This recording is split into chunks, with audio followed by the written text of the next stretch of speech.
जिस व्यक्ति के अंदर भक्ति का गुण आ जाता है उसके सारे निर्गुण समाप्त हो जाते हैं। आज जो किस्सा आपको बताने जा रहा हूं, ये किस्सा हमारी वीडियो देखने वाली रीटा बब्बर जी ने मुझे भेजा है। उन्होंने कहा कि भैया आप ये सुनाइएगा, इसे हम आपसे सुनना चाहते हैं। तो मैं आपको सुनाता हूं ये अनुभव। वृंदावन में एक संत रहते थे। श्रीमद् भागवत से अद्भुत प्रेम था उनको। रोज एक अध्याय पढ़ते थे। अध्याय पढ़ते थे राधा रानी के सामने बैठ करके। अध्याय पढ़ के राधा रानी को अर्पण कर देते थे। रोज राधा रानी को भागवत सुनाते थे। उसके बाद ही उनकी दिनचर्या शुरू होती थी। उसके बाद ही वो भोजन करते थे। ये करते करते 55 साल बीत गए। 55 साल बीत गए। उसके बाद हुआ यूं कि एक दिन वो भागवत पढ़ रहे थे, राधा रानी के सामने बैठे हुए थे और उन्हें अक्षर दिखाई नहीं दे रहे थे। उनकी आंखें जो हैं वो काम नहीं कर रही थी। सब कुछ धुंधला था। अक्षर साफ से पढ़ नहीं पा रहे थे। परेशान हो गए, रोने लगे, दुखी हो गए। दुखी हो गए इस बात के लिए कि आज राधा रानी को भागवत का अध्याय अर्पण नहीं कर पाऊंगा। राधा रानी से बोले कि मुझसे पढ़ा नहीं जा रहा है। बड़ा दुखी हो गया है मन। कैसे मैं अपनी दिनचर्या शुरू करूं? जब तक आपको भागवत नहीं सुनाऊंगा तब तक मेरा दिन शुरू नहीं होगा। तो पूरा दिन रोते रोते बीत गया। ना कुछ खाया ना पिया, क्योंकि खाना पीना भी भागवत सुनाने के बाद ही होता था। परेशानी में पूरा दिन बीत गया। शाम हुई, एक बच्चा आया। बच्चा आके बोला, बाबा दुखी क्यों दिखाई दे रहे हो? क्या बात हुई? कोई परेशानी है आपको? तो संत ने कहा कि हां बेटा, आज मैं अपनी राधा रानी को भागवत नहीं सुना पाया। मुझसे पढ़ा नहीं जा रहा है। सब कुछ धुंधला हो गया। मेरी आंखें काम नहीं कर रही। तो बच्चा बोला, बस इतनी सी समस्या है? आपकी आंखें तो ठीक हो जाएंगी। आंखें मैं ठीक कर देता हूं, आप परेशान मत होइए। तो बच्चे ने एक पट्टी दी और कहा, इसको आंखों पे बांध लीजिए, आपकी आंखें ठीक हो जाएंगी। संत ने सोचा कि ठीक है, बच्चा किसी वैद्य का बच्चा होगा, आया होगा, हो सकता है कोई ज्ञान प्राप्त हो इसे। और ज्ञान तो किसी को भी प्राप्त हो सकता है। विश्वास के साथ संत ने वो आंखों पे पट्टी बांध ली। सुबह उठे। जब सुबह उठे, आंखों से पट्टी खोली तो सब कुछ साफ साफ दिखाई दे रहा था। सब कुछ साफ दिखाई दे रहा था। सामने राधा रानी बैठी हुई थी, वैसे ही मुस्कुराती हुई, साफ साफ दिखाई दे रही थी। सोचा कि ऐसा क्या था इस पट्टी में। तो पट्टी को देखने लगे और पट्टी पर देखा तो क्या मिला? दोनों आंखों की जगह लिखा था, राधे राधे,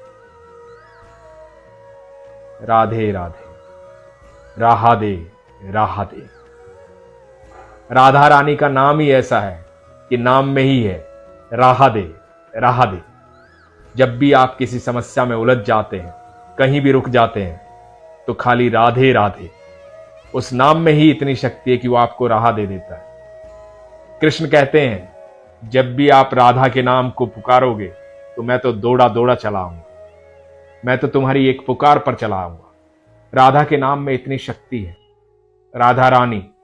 मैं एक छोटा सा वाक्य और सुनाता हूं आपको, इस बात से ये बात जो है पूरी हो जाए। नंद बाबा जो हैं इंतजार कर रहे थे कृष्ण का। कृष्ण जहां से चले गए वहां कभी वापस लौट के नहीं है। तो नंद बाबा रोज सुबह फूलों की एक माला बनाते थे कि मेरा कन्हैया आएगा, वो आएगा तो उसे माला पहनाऊंगा। फूल बहुत पसंद है कान्हा को, तो कृष्ण आएगा तो ये माला पहनाऊंगा। कान्हा का इंतजार करते करते बरसों बीत गए। कान्हा द्वारकाधीश बन गए, लौट के गोकुल नहीं आए। नंद बाबा अपना काम करते रहे, परेशान रहे कि कभी तो आएगा, कभी तो आएगा। तो ऐसा कहा जाता है कि नारद मुनि आए। नारद मुनि ने कहा कि नंद बाबा किसका इंतजार कर रहे हो? क्यों रोज ये फूलों की माला बनाते हो? तो नंद बाबा ने कहा कि मेरा कन्हैया कभी तो आएगा, उसको माला पहनाऊंगा, फूल बहुत अच्छे लगते हैं उसको।